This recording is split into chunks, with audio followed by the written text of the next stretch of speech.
ఇంతకీ ఏం ప్లాన్ వేసావు? పిండి వంటల్లో పాయిజన్ కలిపేవా? లేదు కాఫీలో ఎలకల మందు కలిపేవా?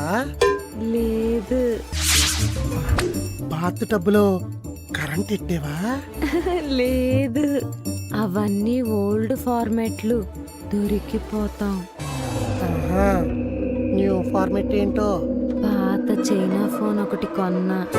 ఆ, 4 రోజులు కంటిన్యూగా ఛార్జింగ్ పెట్టా. బ్యాటరీ ఇంతలా ఉబ్బింది. ఆ, నైట్ నా పక్కనే పడుకుంటాడు కదా, ఫోన్ ఆయన తల దగ్గర పెట్టి ఛార్జర్ ప్లగ్ లో పెట్టి కామ్గా పడుకుంటా. ఆ. ఏదో ఒక రోజు ఫోన్ బాగా హీట్ ఎక్కి దెబ్బకి సచ్చరుకుంటాడు.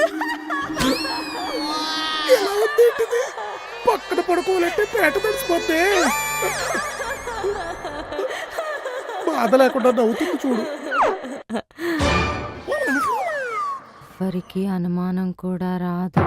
యాక్సిడెంటల్ గా పోయాడనుకుంటారు. ఇన్సూరెన్స్ కూడా వస్తుంది.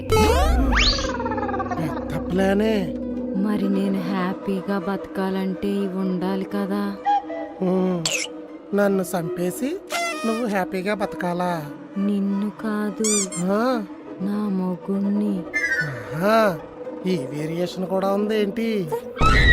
అర్జెంటుగా దీని మైండ్లోంచి ఆలోచన సరిపోయింది. ఆ, ఇప్పుడు నేను చెప్పింది నువ్వు వింటావు కదా? ఓ పోన్లే.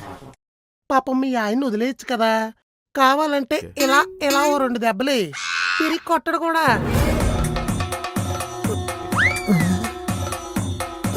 కోపం వచ్చినట్టుంది.